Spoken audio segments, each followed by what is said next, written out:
আসসালামু আলাইকুম প্রিয় দর্শক। সকালে ঘুম থেকে উঠে দেখি আমার ড্রাগন গাছে ২টি ফুল ফুটে আছে। এর আগের দিন ব্যস্ততার কারণে আমি ছাদের উপর আসতে পারিনি।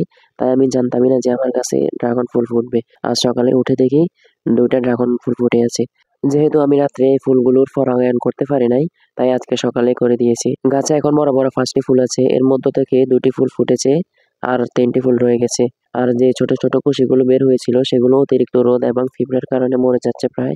দেখুন আমি হাত দিয়ে ধরার সঙ্গে, সঙ্গে আমার হাতে চলে আসলো। আর বাকি যেগুলো আছে সেগুলোও মনে হয় আর টিকবে না। আর গাছে যে বড়, বড় ৩ টি ফুল ফোটার বাকি ছিল সেগুলোও রাত্রে ফুটে গিয়েছে দেখুন। এগুলো এখন আমি পরাগায়ন করে দিয়েছি। আর আগের দিন যেগুলো ফুটেছিল সেগুলো এখন ডলে পড়ে গেছে। এই ২ টাকেও আমি পরাগায়ন করে দিয়েছি। এগুলো যদি আমি পরাগায়ন না করে দিই তাহলে ফলের সাইজ অনেক ছোট হবে। পরাগায়ন করার ফলে ফলের সাইজ অনেকাংশই বেড়ে যায়। যেহেতু ড্রাগন গাছের ফুলগুলো রাত্রে ফোটে তাই প্রাকৃতিকভাবে পরাগায়ন সম্ভব হয়। কারণ যদি দিনের বেলায় ফুটতো তাহলে মাছি, মৌমাছি, প্রজাপতি এগুলো এক ফুল থেকে অন্য ফুলে আসা যাওয়া করতো, যার ফলে প্রাকৃতিকভাবে পরাগায়ন সম্ভব হতো। এই ফুলগুলো রাত্রে ফোটার কারণে পোকামাকড়গুলো নিজ নিজ বাসায় থাকে, যার ফলে প্রাকৃতিক পরাগায়ন সম্ভব হয় না, নিজেই করে দিতে হয়।